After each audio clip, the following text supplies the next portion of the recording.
too early to evacuate. If you live in a low-lying area, on a barrier island, or in an area prone to flooding, you need to consider making plans to leave now. All right, that's President Obama and Governor Rick Scott and officials telling people to get out. Our next guest, do we have Reed? Oh, we are in the process of getting Reed Abazadi, I believe. Reed, how bad did I just butcher your last name, Reed? Just a little bit, but it's okay. I'll let it slide. What is it? Say your last name for me. Abahazy. Abahazy, that's what I said. No, you didn't. God bless you. I think I pulled a muscle saying your last name. Reed, where are you at right now? So currently I'm in the Atlanta airport waiting for next flight. Okay, so you just left from Savannah this morning? Correct, yeah. All right, so set the scene for us in Savannah. What is Savannah like as people are told to evacuate? So actually on Tuesday, everyone from SCAD, I guess pretty much account for everyone from SCAD, decided whether to, kind of bunker in or take off and go back home for the weekend. We got a text on Tuesday telling us that classes were out on Wednesday, Thursday, Friday, Saturday, and Sunday. So everyone kind of saw that as a, go ahead to go home, and the city's actually kind of starting to get a little deserted as soon as that came out. So yeah. How many students do you think are going to end up staying and sort of riding out the storm? I honestly can't say very many.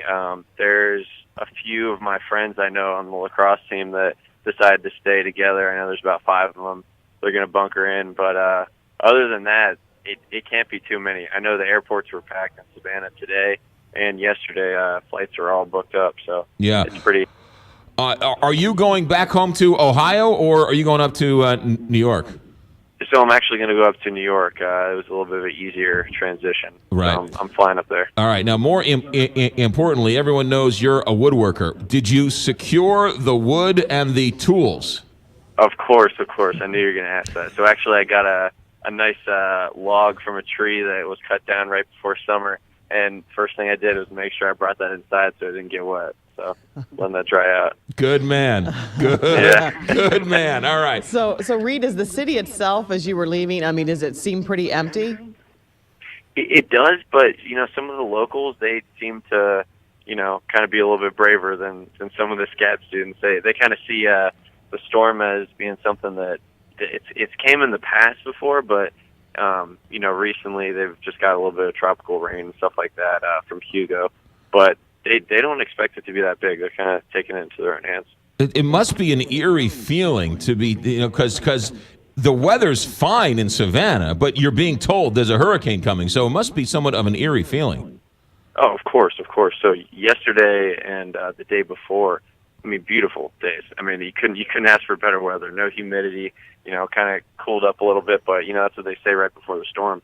That's when the best weather comes in. So it's a little bit unearing. Is anybody freaking out? Anybody nervous? Anybody having any anxiety attacks at all? No one else besides my mom. That's about it.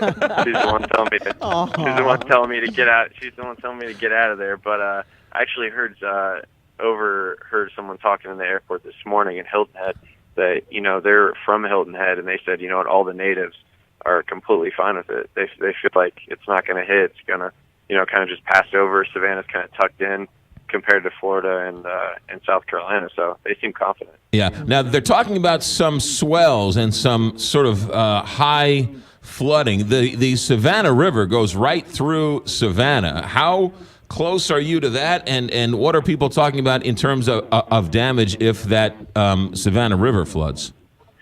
Well, yeah, flooding I think is probably one of the biggest things that people are worried about. I know where I live in the historic district, it shouldn't be too bad. Obviously if it hits, there's going to be a lot of wind and stuff. But in terms of flooding, I know there's patches that are real low sea level, and definitely that Savannah River will be over flooded and the roads will be all closed and stuff like that. So that'll be a real hassle. All right. So you're headed up to New York now, and when are you planning on coming back? Planning on Sunday. If I can get a flight back, we'll see. Hopefully I can kind of dodge it and miss it if it touches New York at all. Last question for you, Reed, who is a resident of Savannah, getting out of harm's way and told to evacuate and is taking the heat of the officials. Reed, who's your favorite girlfriend's uncle? You know it's you, McGraw. It's me. You're All right. the favorite. You heard it here first on the Big 550 KTRS. Reed, be safe. Make sure the wood is secure. I'll be praying for the wood, and we'll talk to you soon, Reed. Thanks for checking in. Will do. Thanks for having me. All right, you got it. There you go.